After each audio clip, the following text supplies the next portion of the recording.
Good morning, students of class 10. You are welcome back to the online portal now. Let's continue our lesson in history. The chapter we are doing, the rise of nationalism in Europe. We have already learned about German unification, Italy unification, and many other things we have learned. Now here we have reached 4.3. Yeah. The strange case of Britain. So, the nation state of Britain, or you can say the Britain became the nation state not because of the revolution or the sudden upheaval we have learned in our previous class, not like any other countries where revolution took place and then a king was overthrown and then it became democratic country. Not like that. In Britain, Britain became a nation state after a long drawn of plans, not by sudden upheaval and revolutions. They had an agreement. Actually, Britain,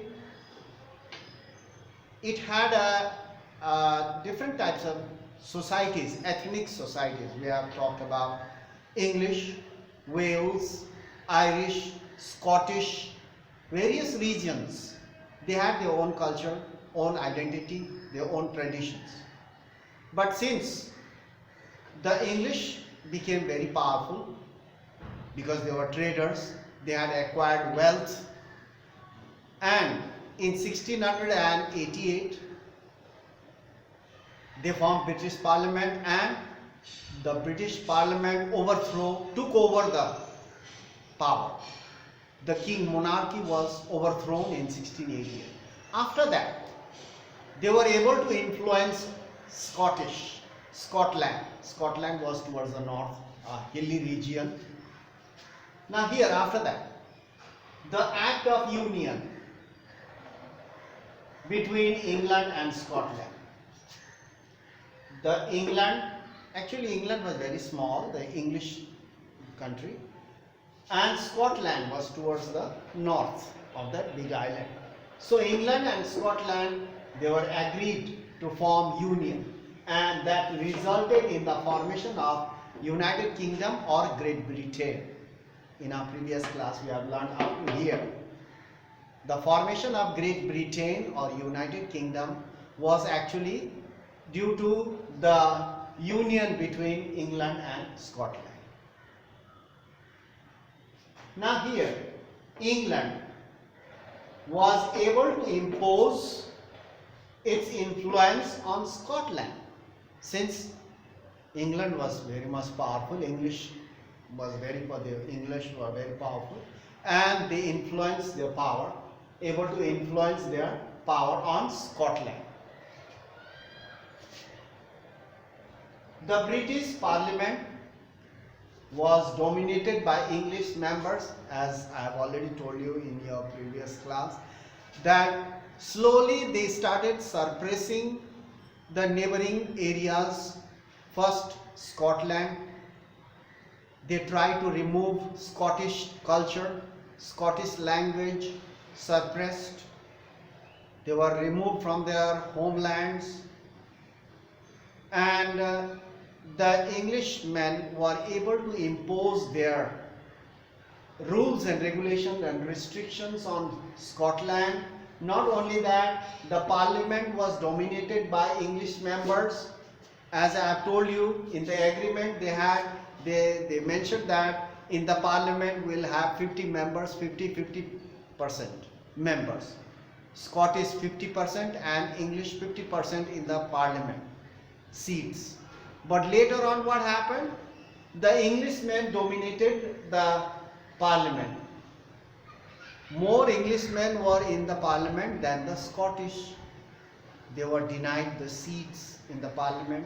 Slowly they started repressing. So that was their policy, British policy. First they called and they wanted to jointly rule the kingdom, but later on they suppressed and they were denied their seats, as well as dominated the English parliament. by English members. More English members were there, not 50-50, more than that. Scotland's distinctive culture and political institutions were systematically suppressed. You see that slowly their culture, tradition and their institutions were slowly suppressed and removed.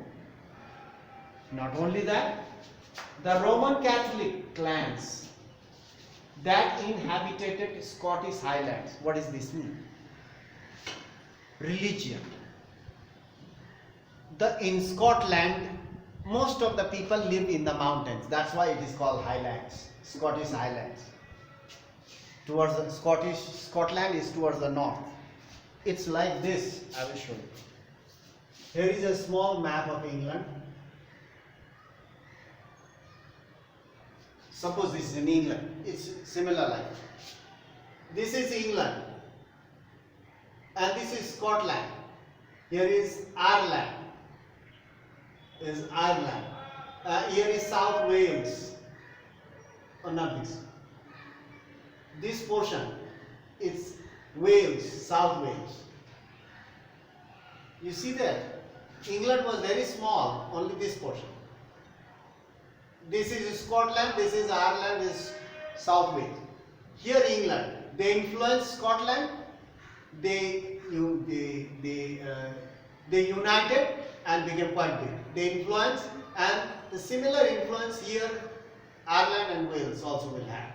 So now they have this is a mountainous area. This area is mountainous and this is plains. Here mountains. So now what happened? These Scottish Highlanders, people who live in the highlands or in the mountainous areas, what happened? They inhabited Scottish Highlands, suffered terrible repression. These people were Roman Catholics and here Englishmen were Protestants. They supported Protestants. The Scottish Highlanders, here the people, Scottish Highlanders, suffered terrible repression. Repression means suppressed.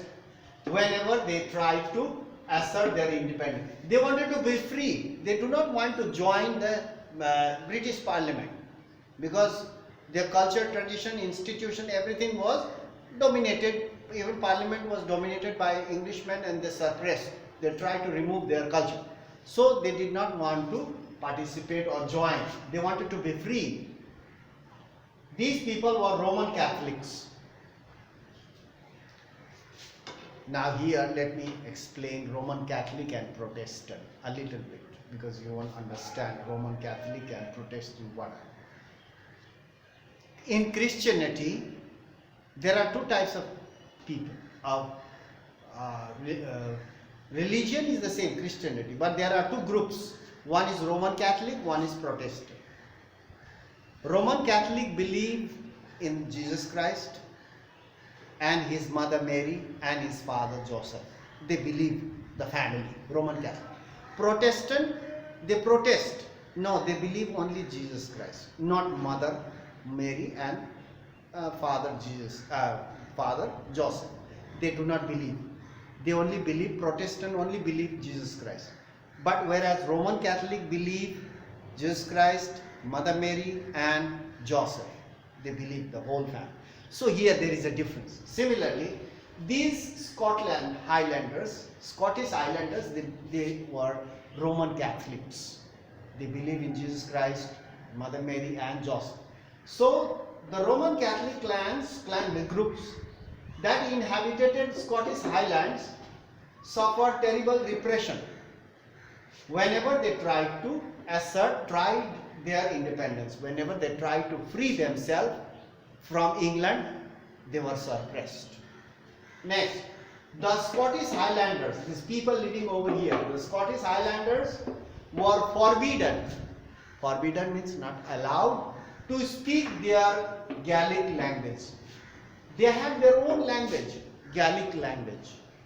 Scottish Highlanders, they used to speak their own Gaelic language. And once they were unified, the Scottish Highlanders were not allowed to speak their own Gaelic language or wear their traditional dress, national dress. They were not allowed to wear their Scottish national dress. No. So in this way, England suppressed Scotland.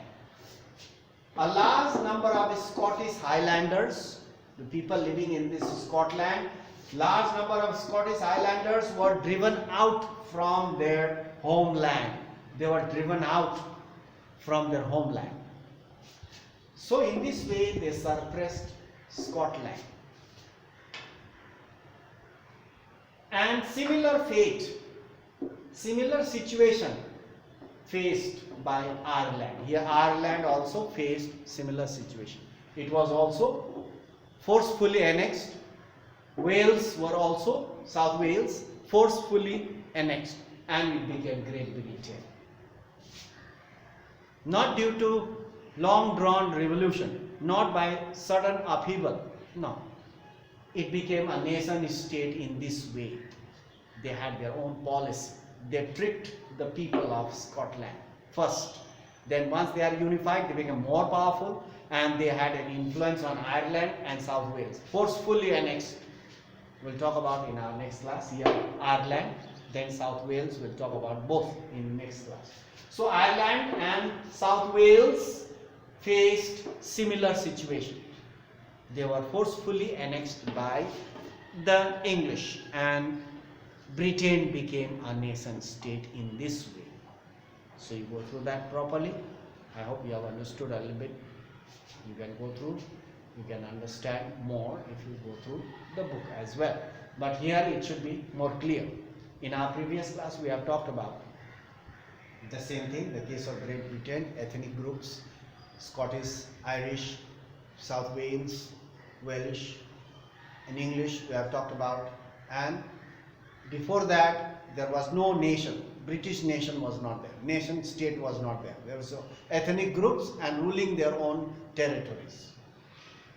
So now we'll talk about Ireland and South Wales in our next class. Thank you very much for watching and paying so much attentively and being present for the class as well. Thank you very much.